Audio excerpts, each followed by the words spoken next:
Hi, this is the elite bridal store. இன்றைக்கி என்ன பார்க்க போகிறோம் அப்படின்னா, பேக் பீஸ் வச்சு எப்படி பிரின்சஸ் கட் ஃப்ரண்ட்டில் கட் பண்ணணும் அப்படின்னு தான் பார்க்கலாமா? எங்கள் கஸ்டமருடைய ப்ளவுஸ் லென்த் 14, பட் அவங்க பாயிண்ட் வந்து பிக் சைஸ் அப்படின்றதுனால நான் ஒரு 3 inch எக்ஸ்டெண்ட் பண்ணிவிட்டு 17க்கு மார்க் பண்ணிக்கிறேன். அண்ட் நெக்ஸ்ட் ஷோல்டர்லேருந்து பாயிண்ட்டுக்கு ஒரு மார்க்கும் அண்ட் ஷோல்டர்லேருந்து நெக் டீப் எவ்வளவோ அதுக்கு ஒரு மார்க்கும் மார்க் பண்ணிக்கலாம். நெக்ஸ்ட் ஷோல்டர்லேருந்து நெக் டீப்புக்கு ஸ்ட்ரெயிட்டாக ஒரு லைன் மார்க் பண்ணிக்கலாம். தென் நான் ஆல்ரெடி பேக் பீஸில் ஆர்ம் ஹோல் மார்க் பண்ணி கட் பண்ணியிருக்கேன். அதை எடுத்து ஃப்ரண்ட் ஷோல்டர் வித் கிட்ட வச்சு ஆர்ம் ஹோலை மார்க் பண்ணிக்கோங்க.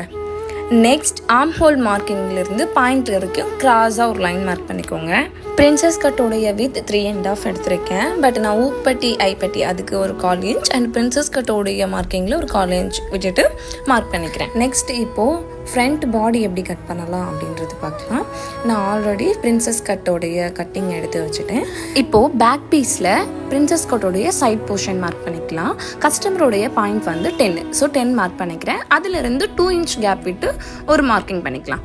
இப்போ நான் செகண்டாக மார்க் பண்ணியிருக்கேன் இல்லையா, அந்த பாயிண்ட்டு தான் நம்ம வந்து ஷேப்க்கு யூஸ் பண்ணுவோம்.